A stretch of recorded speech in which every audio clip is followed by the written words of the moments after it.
Hello mga mi, ipapakita ko sa inyo kung paano ginawa itong ribbon. Ang ginamit ko pala dito mga mi is yung fishtail ribbon.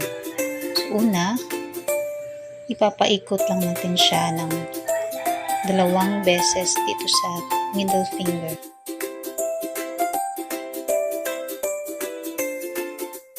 Then dito sa ating hinlalaki, 2 beses din siya nating ipaikot.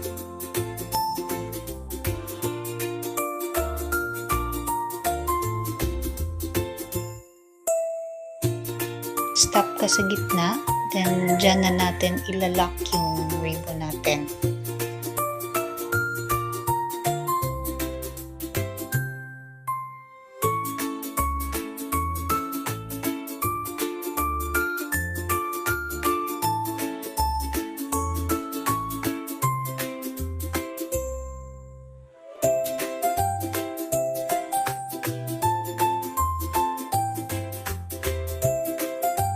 So, hilain na natin yung nakaipit sa ating middle finger.